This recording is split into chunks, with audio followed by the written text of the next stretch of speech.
Hi, my name is Vrishti, and I'm going to be reflecting on my experiences conducting user research for the first time and talking about what I've really learned in this course. The topic I chose for my research project was investigating behaviors, attitudes, and consequences of eating and using the phone.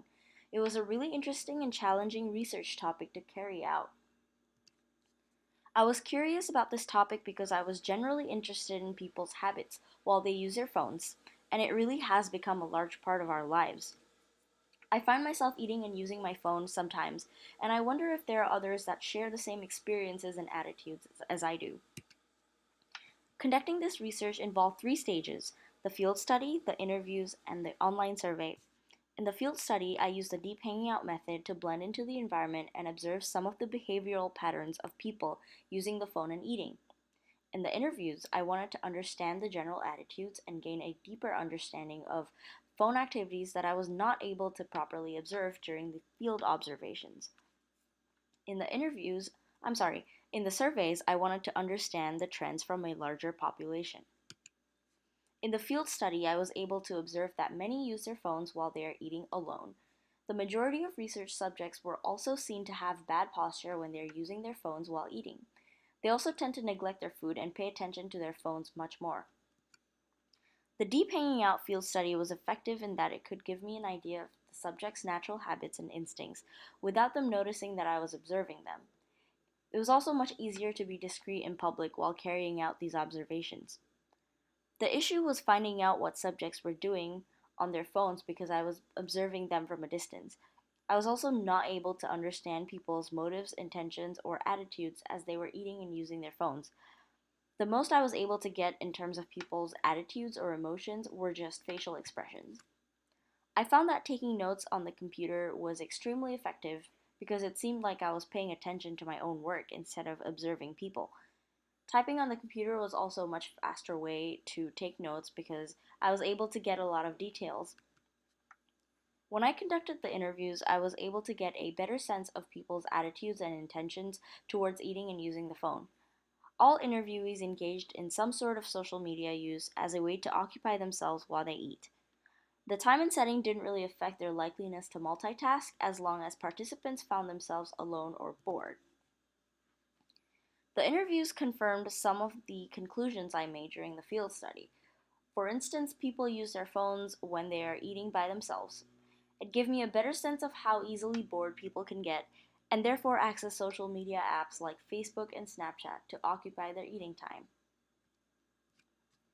A concern I had with the interviews was that I only gathered participants I already knew, which could have led to many biases.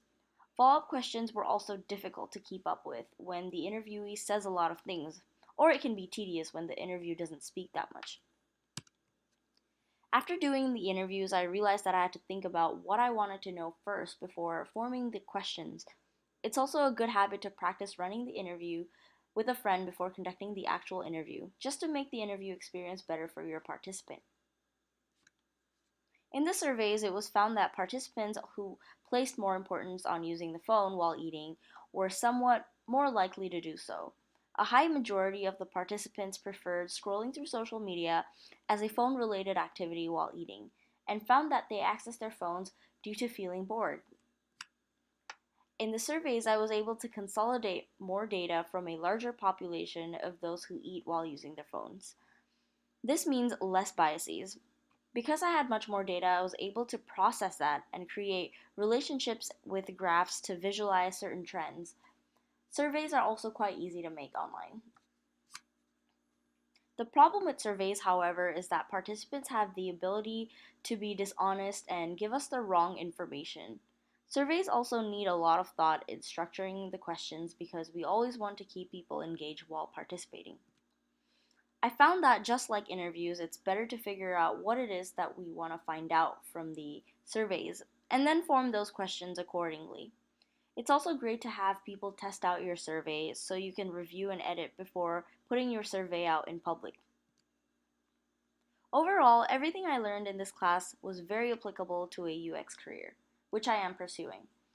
I like that we were given the opportunity to think about design implications based on the findings.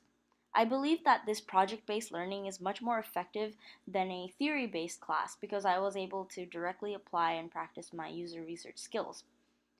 Even though it was really fun, I do wish that I had more time to select a topic that I liked more. This was an important class to gain skills in understanding people's pain points, goals, and overall mental models in order to implement the right design solutions for our users. By learning that, we are also eliminating our own biases of how designs should or shouldn't be because we are finding out design requirements based on users' mental models. User research is overall just a great opportunity to empathize and connect with people, and I recommend this class to anyone trying to pursue a career in user experience. In the future, I want to be able to use the skills to create personal projects for my portfolio this summer, and I felt that this class prepared me to conduct interviews and create effective surveys to understand my users.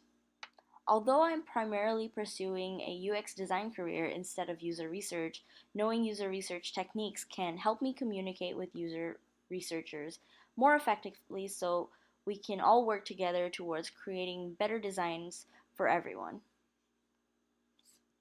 Thank you very much.